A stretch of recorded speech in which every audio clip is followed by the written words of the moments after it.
Pedro and Papi essentially saying, listen, I know Fernando Tatis Jr. took steroids, but like, can we not, like, can we just like let it go? Like, why are you guys harping on this?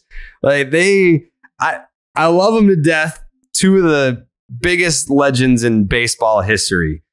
But then I also saw there was like a quote from Pedro that was like the total opposite end. Like he came out and said like they're doing my boy dirty, and then he came out and said I'm very disappointed in this and that. Like I don't know where Pedro officially lands on this, but like Papi was essentially saying like they're railroading him and like they need to handle this situation better when someone tests positive. Like I don't know what they're supposed to do. Like it's not like back when Ortiz was on like the 2003 list, that was pre-testing. That was 2005 was when they implemented testing. 2003 was an anonymous survey to see how many guys were taking whatever they were taking. And if it was over a certain percentage, then they were going to bring in testing. And it was anonymous, or it was supposed to be. And I've mentioned this a bunch of times, but Ortiz's name only came out because the Mitchell report came out in 2007. And Mitchell worked for the Boston Red Sox, and there were a bunch of Yankees on the Mitchell report. There weren't a bunch of big Red Sox names. It was like Manny Alexander and like Mo Vaughn, who had been gone forever. And then the Yankees were like, fuck you. And then they leaked the name. It was leaked in I believe the New York Post was the one that had it, or the New York Times, whatever fucking New York newspaper it was. They came for Papi. They came for Manny because they were like, fuck you. You're going to out our players. We're going to out your players.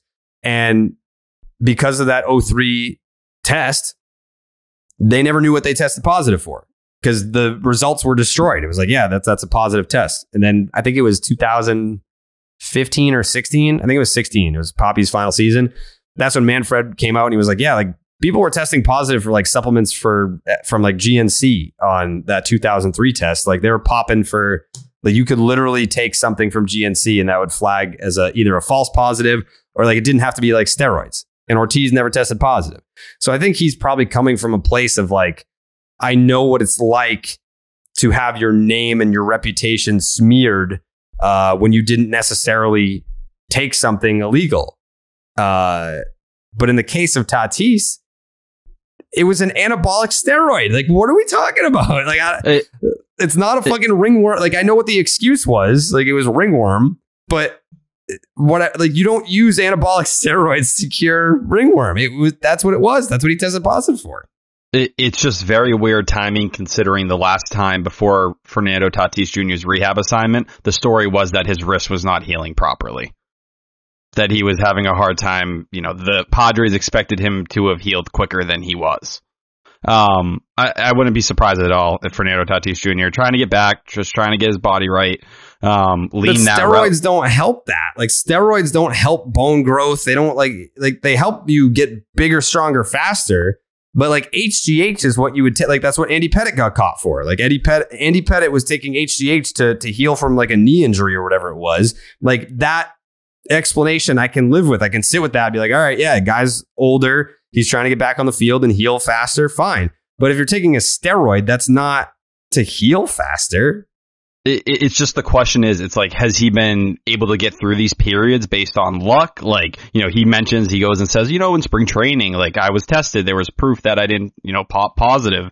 I think when you see David Ortiz and Pedro Martinez, the big reason those guys push back is because, let's be real, it's probably one of the key young players from their country, representative. Him having this stain on his legacy is going to follow him for his entire career. I think Alex Rodriguez put it the best way, where, you know, he talked about, he's like, I just wish people learned from my mistake, because this is something you're going to have to explain to your children one day. You're going to have to explain to your family and your friends and say, hey, like, this is why I won't ever be considered in the same light as these guys, you know, the Derek Jeters of the world or whatever it may be. And I think the whole situation's uncomfortable between, you know, what you're hearing from Mike Clevenger, you know, speaking out. Jurickson Profar is really the only teammate I've heard so far with anything somewhat positive to say.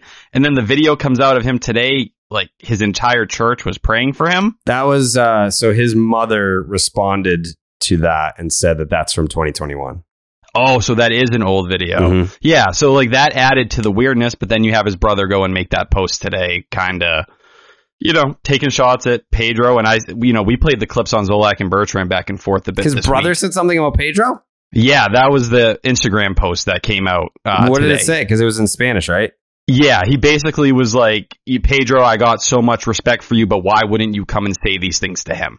Why wouldn't you come and talk to him as someone who, he's a Hall of Fame kind of guy already, and, it's his brother, so he's going to inflate. He's a paid MLB analyst. Exactly. So basically he was just like, I don't understand, Pedro. Like, my dad always told me, like, how great of a guy you were and how real you were and, how great you were as a player and all this stuff. I just don't understand why you didn't come and talk to him first before making those comments. But like you said, he went from blaming the Padres and then completely flipped the script, where he was saying, the Padres should be aware of this stuff, blah, blah, blah, blah.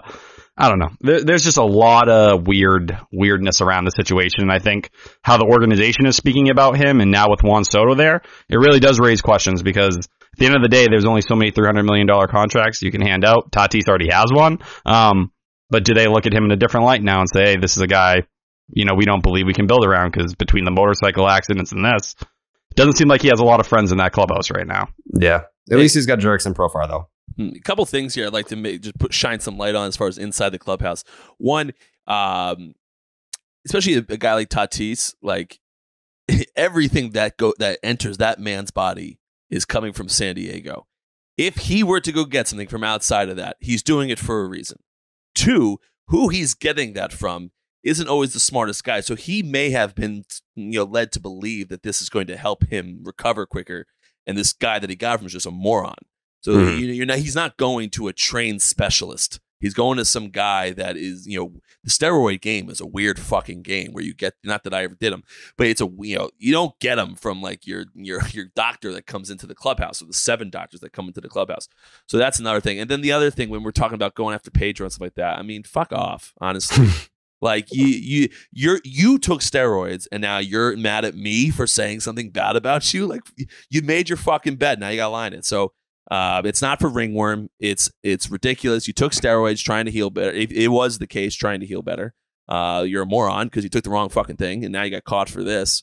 All around, just stupidity, and probably has bad people around him advising him to do that because he's a kid at the end of the day. So just all around dumbass. That's it. And it feels like between the stuff, like the motorcycle stuff going, and his quotes afterwards, like he shows up to spring training, it's already hurt. And then they ask about the motorcycle crash and he's like, which one? Like, there is a severe lack of maturity, feel for what's going around him, which is insane, because I think what we've seen from, a guy like him who comes from, his father, a legit player in the game, really good player who spent a lot of years and was well respected. Usually these guys don't make these kind of mistakes. They get it. He just doesn't get it. And that's the weird part. It's just, what is the timing? It's too weird that he popped right now, that you tested positive at this point in time. Like this, you randomly just thought this was the time to start taking things. Like, you're established, you got the contract. Like, did you feel like you had to live up to the contract? What is it? It's just, I don't know. It's weird timing. That's the one thing that continues to stick out to me.